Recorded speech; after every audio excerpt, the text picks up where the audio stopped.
आज हम इस वीडियो के माध्यम से आपको बताएंगे जो कि 2021 में ज़्यादातर क्वेश्चन रिपीट हो रहे हैं इलेक्ट्रीशियन थ्योरी के। यदि आप आईटीआई करें इलेक्ट्रीशियन थ्योरी के एग्जाम देने जा रहे हैं तो आपको मालूम होगा कि इस समय कितना यहाँ पर हार्ड क्वेश्चन आ सकते हैं, क्योंकि आप सभी को मालूम है इस समय परीक्षा आपकी होने जा रही है सीबीटी, और सीबीटी परीक्षा के अंतर्गत बहुत सारे क्वेश्चन आपको हार्ड देखने को मिल रहे हैं। लेकिन जो छात्र यहाँ पर परीक्षा देने जा रहे हैं उनके अनुसार यहाँ पर आप उन क्वेश्चनों को देख सकते हैं कि किस तरह से क्वेश्चन पूछे जा रहे हैं, आप उसके अनुसार तैयारी भी कर सकते हैं। और डेली आप इस तरह के क्वेश्चन पाना चाहते हैं तो नीचे आपको एक रेड कलर का बटन दिख रहा होगा सब्सक्राइब वाला, उसको दबाकर बगल में घंटी वाला आइकन को दबाकर ऑल नोटिफिकेशन पे क्लिक कीजिएगा। और यदि दोस्तों यदि आप इसका चाहते हैं कि पीडीएफ भी मिल जाए तो इस वीडियो के डिस्क्रिप्शन में आपको लिंक दिया गया फेसबुक ग्रुप का, आप वहां से भी जुड़ के इसको डाउनलोड कर सकते हैं, या आप चाहते हैं व्हाट्सएप ग्रुप के माध्यम से डाउनलोड करना तो व्हाट्सएप से भी जुड़ सकते हैं, टेलीग्राम से जुड़ना चाहते हैं तो टेलीग्राम से भी जुड़ सकते हैं।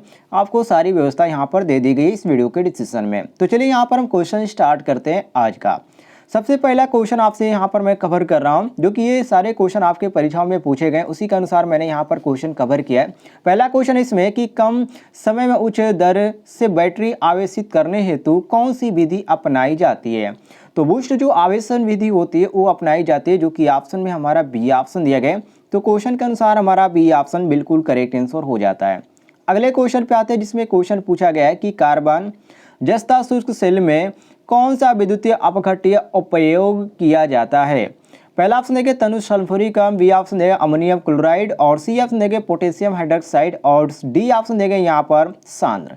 तो इसमें जो आपका सही हो जाता है, यहाँ पर जो करेक्ट आंसर हो जाता है वो आपका ऑप्शन नंबर बी करेक्ट हो जाता है, जिसको बोलते हैं अमोनियम क्लोराइड, जो कि ऑप्शन में आपका बी ऑप्शन बिल्कुल करेक्ट आंसर दिया गया है। अगले क्वेश्चन पे आते हैं, जिसमें क्वेश्चन आपसे पूछा गया है कि समानांतर युग्मन परिपथ में यदि एक सेल को विपरीत ध्रुवता के साथ संयोजित किया जाए तो क्या प्रभाव होगा, मतलब कि इस पे क्या प्रभाव पड़ेगा। तो ये जो आपका हो जाता है लघु प्रतीत हो जाता है, मतलब कि शॉर्ट सर्किट हो जाता है, जो कि यहाँ पर साफ साफ लिखा गया है बिकम ओपन शॉर्ट सर्किट, अर्थात खुला परिपथ होने पर ये आपका शॉर्ट सर्किट हो जाता है। इसलिए यहाँ पर बी ऑप्शन बिल्कुल करेक्ट आंसर मारेंगे, बी ऑप्शन हमारा सही हो जाता है, ओपन सर्किट हो जाएगा। आगे बढ़ते हैं, अगले क्वेश्चन पे आते हैं जो यहाँ पर आपका पूछा गया है। ये आपका जो सही हो जाता है यहाँ पर सी ऑप्शन करेक्ट हो जाता है, ये बी यहाँ पर टिक कर दिए, बोल रहा हूँ सी ऑप्शन और यहाँ पर टिक कर रहा हूँ सी ऑप्शन। चलिए ये आपका सही हो जाता है सी ऑप्शन, इसको नोट कर लीजिएगा, थोड़ा सा कंफ्यूजन हो गया। आगे बढ़ते हैं, अगला क्वेश्चन इसमें पूछा गया था कि फैराडे के विद्युतीय अपघटन के प्रथम नियम का सूत्र क्या है। मैं आपको बार बार बता रहा हूँ, कई मैंने वीडियो के माध्यम से बताया कि इसको आप बिल्कुल रट लीजिए। ये क्वेश्चन आपका बिल्कुल इंपॉर्टेंट है, और इसका जो सूत्र होता है एम बराबर जेड आई टी होता है, जो कि ऑप्शन में यहाँ पर जो दिया गया हमारा ऑप्शन नंबर बी दिया गया है। फैराडे के विद्युतीय अपघटन के प्रथम का नियम का जो सूत्र होता है एम बराबर जेड आई टी होता है, इसको रट लीजिएगा। आगे बढ़ते हैं अगले क्वेश्चन पे, जो आपसे क्वेश्चन पूछा जा रहा है कि कौन सी बैटरी में बैटरी को कम धारा पर लंबे समय तक आवेशन किया जा सकता है। ये भी आपका इंपॉर्टेंट क्वेश्चन। अब इसमें जो आपका सही हो जाता है वो आपका ट्रिकल आवेशन विधि होता है, जिसमें यहाँ पर बैटरी को कम धारा पर लंबे समय तक हम आवेश कर सकते हैं। तो ये आपका जो सही हो जाता है बी ऑप्शन बिल्कुल करेक्ट आंसर हो जाता है, ट्रिकल आवेशन विधि, बी ऑप्शन करेक्ट मारेंगे। सभी लोग नोट कर लीजिए, और जो लोग सब कार्य करें उनके लिए तो बहुत ही जरूरी है, यदि सब कार्य करें तो उनको आगे भी जो भी टेक्निकल एग्जाम देने जाएंगे उनके लिए भी इंपॉर्टेंट क्वेश्चन हो जाएगा। आगे बढ़ते हैं, अगले क्वेश्चन में आते हैं, जिसमें पूछा गया कि सीसा अम्ल सेल की आवेशन की रासायनिक क्रिया के दौरान धनात्मक प्लेट पर क्या आएगा। स्पंज लेड आएगा, या लेड पेरोक्साइड आएगा, या लेड सल्फेट आएगा, या लेड सल्फाइड आएगा। तो इसमें आपका आ जाएगा लेड पेरोक्साइड, जो कि ऑप्शन में आपका बी ऑप्शन दिए गए। तो बी ऑप्शन क्वेश्चन के अनुसार हम बिल्कुल करेक्ट आंसर मारेंगे। आगे बढ़ते हैं अगले क्वेश्चन पे, जिसमें क्वेश्चन यहाँ पर पूछा गया है कि सीसा अम्ल बैटरी का विशिष्ट घनत्व मापने हेतु कौन से उपकरण का उपयोग किया जाता है, जैसे कि बैरोमीटर, बी ऑप्शन है हाइड्रोमीटर, सी ऑप्शन है एनीमामीटर, और डी ऑप्शन है उच्च दर निरावेशन।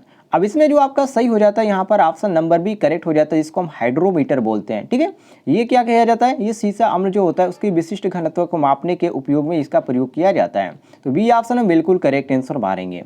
अगले क्वेश्चन पे आते हैं, जिसमें क्वेश्चन यहाँ पर पूछा गया है कि शुष्क सेल में धनात्मक इलेक्ट्रोड के रूप में क्या प्रयोग होता है। क्वेश्चन में दोबारा रिपीट कर रहा हूँ, शुष्क सेल में धनात्मक इलेक्ट्रोड के रूप में क्या प्रयोग किया जाता है या प्रयोग होता है, जस्ता, कार्बन, तांबा या लिथियम। तो इसमें जो प्रयोग होता है उसका नाम है कार्बन, जो कि यहाँ पर आप देख सकते हैं बी ऑप्शन हमारा यहाँ पर करेक्ट आंसर दिया गया है। तो बी ऑप्शन हम करेक्ट मारेंगे। अगले क्वेश्चन में आते हैं, जिसमें क्वेश्चन यहाँ पर पूछा गया है कि बैटरी में वोल्टेज की चार्जिंग स्थिति की जांच करने के लिए किस उपकरण का उपयोग किया जाता है, वोल्टमीटर का या मल्टीमीटर का या हाइड्रोमीटर का, और नीचे यहाँ पर दिया गया एक उच्च दर निरावेशन टेस्टर के द्वारा। तो इसमें आपका जो सही हो जाता है यहाँ पर नीचे वाला ऑप्शन ही सही हो जाता है, जो कि आप देख सकते हैं उच्च दर निरावेशन टेस्टर का प्रयोग किया जाता है बैटरी की आवेशन यहाँ पर जाँच करने के लिए कि वो कितना यहाँ पर चार्ज हुआ है। किसका प्रयोग करते हैं, उच्च दर निवेशन का, रट लीजिएगा इसको। आगे बढ़ते हैं अगले क्वेश्चन पे, जिसमें क्वेश्चन आपसे पूछा जा रहा है कि m बराबर जेड अपान आई टी सूत्र से जेड अक्षर किसे इंगित करता है। मान लीजिए यहाँ पर जो आपका m बराबर यहाँ पर जेड अपान आई टी है, तो जो आप यहाँ पर जेड लिख रहे हैं इसका मतलब क्या है, इसमें आपसे पूछा गया है। तो इसमें इसका मतलब जो होता है वो होता है कि धारा जो होती है एम्पियर में होती है, ठीक है, जो कि यहाँ पर आपका जो दिया गया ऑप्शन में सॉरी ये विद्युत अपघट्य का ईसीई है, क्या है, ईसीई बोला जाता है इसको, जो कि यहाँ पर हमारा बी ऑप्शन देगा, ठीक है, यहाँ पर आपका बी ऑप्शन देगा, तो बी ऑप्शन हम बिल्कुल करेक्ट आंसर मारेंगे, बी ऑप्शन हमारा सही हो जाता है। अगले क्वेश्चन पे आते हैं, जिसमें क्वेश्चन पूछा जा रहा है कि पुनः तार बांधने योग्य फ्यूज के लिए फ्यूजिंग फैक्टर क्या है, 1.1 या 1.4 या 2.1 या 2.5। तो इसका जो फ्यूजिंग फैक्टर होता है वो आपका होता है 1.4, जो कि ऑप्शन में हमारा बी ऑप्शन देगा, तो बी ऑप्शन में बिल्कुल करेक्ट आंसर मारेंगे। अगले क्वेश्चन पे आते हैं, जिसमें क्वेश्चन पूछा जा रहा है कि कंसील्ड वायरिंग का क्या फायदा होता है। कंसील्ड वायरिंग का नाम आपने सुना होगा, लेकिन कंसील्ड वायरिंग करने का क्या फायदा होता है कि इसको लोग करते हैं, तो इसका फायदा यही होता है कि नमी से क्या करती है, प्रोटेक्शन करती है, मतलब सुरक्षा देती है, नमी का कोई भी प्रभाव इस पर नहीं पड़ता है, जो कि ऑप्शन में यहाँ पर हमारा डी ऑप्शन दिया गया, तो डी ऑप्शन हम बिल्कुल करेक्ट आंसर मारेंगे। अगले क्वेश्चन पे आते हैं, जिसमें क्वेश्चन पूछा जा रहा है कि कम धारा रेटेड केबल को उच्च धारा भार में रेटेड का क्या प्रभाव होगा, ये आपका क्वेश्चन पूछा गया है। तो इसमें गर्मी के कारण जो केबल हो जाती है, खराब हो जाती है, ये आपका कम रेटेड केबल का उच्च भार में जोड़ने का यही प्रभाव होता है, जो कि गर्मी के कारण केबल जो होती है वो आपका नष्ट हो जाती है, या हम खराब भी कह सकते हैं, कोई दिक्कत नहीं है, ये आपका डी ऑप्शन बिल्कुल करेक्ट आंसर हो जाता है।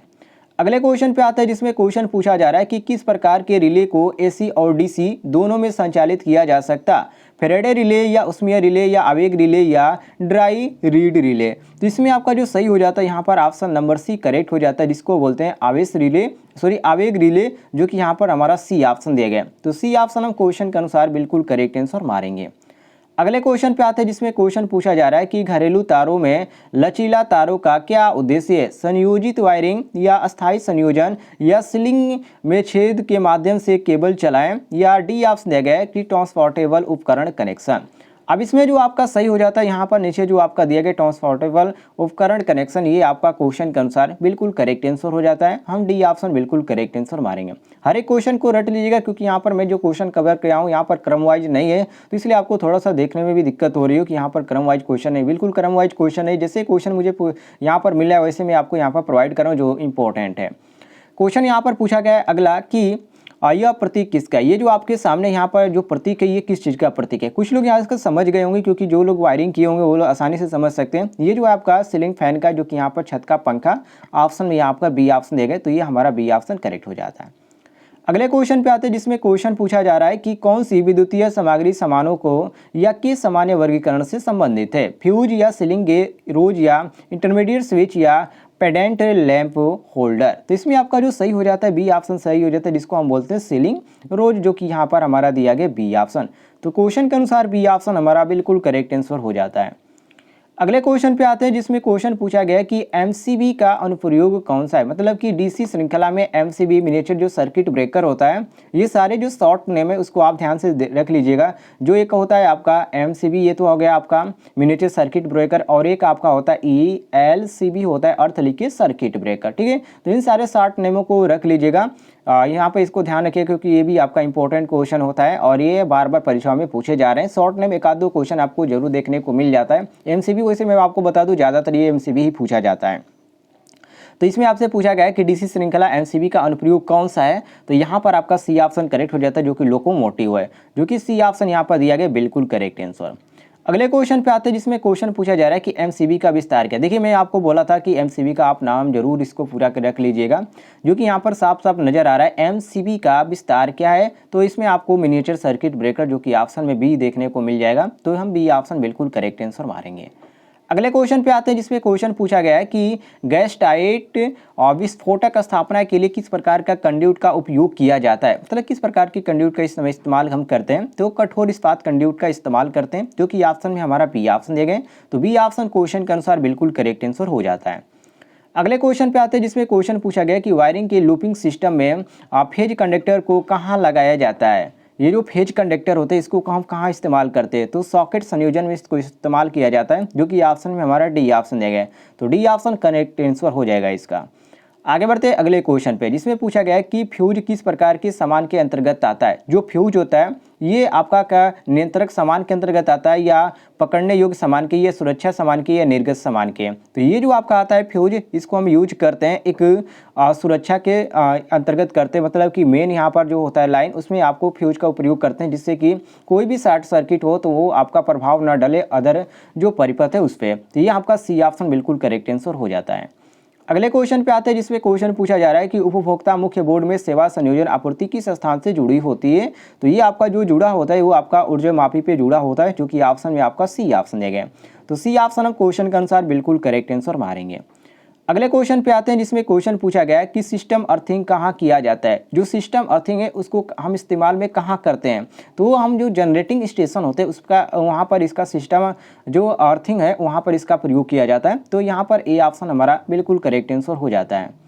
अगले क्वेश्चन पे आते हैं जिसमें क्वेश्चन आपसे पूछा गया है कि सिस्टम अर्थिंग को किस वायरिंग स्थापना के लिए किया जाता है, और ये भी आपका इंपॉर्टेंट क्वेश्चन है। अब इसमें जो आपका उपकेंद्र पे किया जाता है, ठीक है, सिस्टम अर्थिंग को किस वायरिंग स्थापना में किया जाता है, और ऊपर जो आपसे पूछा गया था कि सिस्टम अर्थिंग कहाँ किया जाता है, ठीक है। तो ये आपका थोड़ा सा क्वेश्चन आप समझिएगा, ये वायरिंग की बात करें और वहाँ पर किस जगह पर बात किया जा रहा है। तो यहाँ पर आपका जो सही हो जाता है क्वेश्चन के अनुसार ए ऑप्शन करेक्ट हो जाता है, जो कि अपकेंद्र दिया गया। बाकी ये थे आज के एक इंपॉर्टेंट क्वेश्चन, जो कि यहाँ पर जितने भी छात्र व्हाट्सएप के माध्यम से, फेसबुक के माध्यम से, या इंस्टाग्राम के माध्यम से, या जो लोग टेलीग्राम ग्रुप के माध्यम से जुड़े हैं, सभी क्वेश्चन के यहाँ पर बताए थे, जो कि मैं आपको यहाँ पर बता रहा हूँ कि ये बार बार रिपीट हो रहे हैं, इसको आप नोट कर लीजिएगा।